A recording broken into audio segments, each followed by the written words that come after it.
You can have a relationship with Jesus. Let me tell you about what it means to be in relationship or in right relationship with God. But you can't do that when you calling people buffoons, when you telling them that everything they say is buffoonery.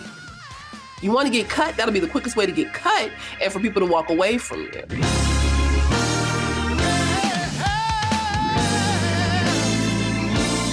So I've been thinking about, how are we invitations for people who may disagree with us?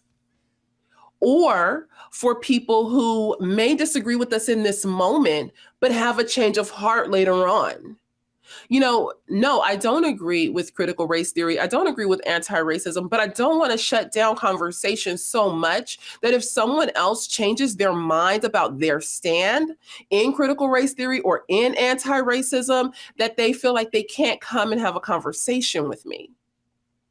Am I bold and blunt and, let you know what I think? Yes, but I never want to do it to the point where someone will say, well, that's Mo, and she's so one-sided that, I would be afraid to say something to her. She probably won't receive me anyway.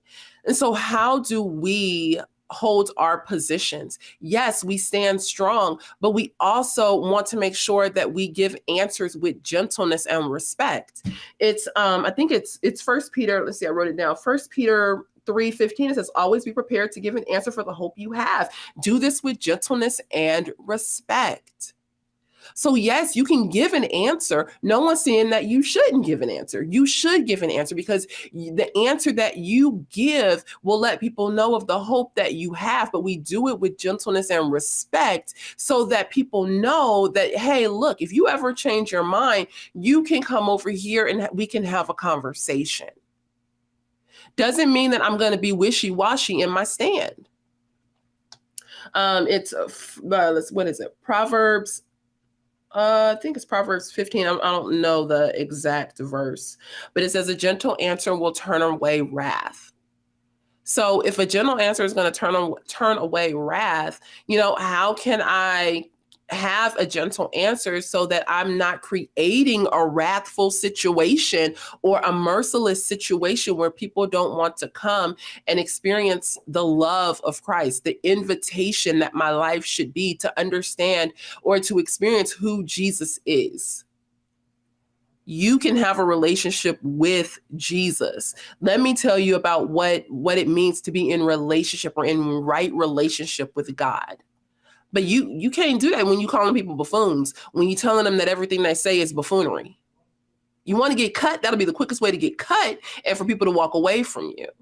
Now, another line in this thought of invitation is one that, yes, I want to be open. I want to be someone where I'm an invitation for people to come to me. Like if they have a disagreement with me. Maybe they disagree with something that I say. I don't want people to feel like I can't approach her or things like that. We have had many people reach out to us and say, I completely disagree with you. That's, whatever. And I'm like, well, hey, let's have a phone call. Let's talk about it. And I have had those conversations with people, and some have gone very, very well. Some haven't gone as well as I hoped, but at least we didn't leave on these, huge unfriendly terms. No, the goal is still to let people know that I love you, that I respect you. So that's one thing. Am I an invitation for people to come and say, hey, I disagree with you, but we can still have this conversation. Another way to be an invitation is, hey, we disagree, but now I've changed my mind. I want to be able to have a conversation about why do you see things as you do? This happened with me and Krista all the time. In the beginning, we disagreed a lot.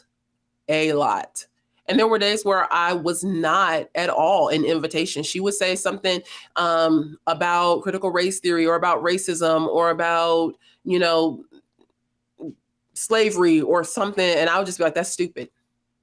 That's just dumb. And she'd be like, wow, okay. And there were days where I felt like she wasn't an invitation for me either, where she would say something and I would just kind of be like gobsmacked, like, whoa, I didn't expect that to come. We weren't we had to practice what it meant to be invitations for one another so that we could have hard conversations. But even in that, so that we could come back to one another and say, hey, look, I thought about what you said, and in what you said, I've changed my mind. Krista's had to change her mind about some things. I've had to change my mind about some things so that we could come together.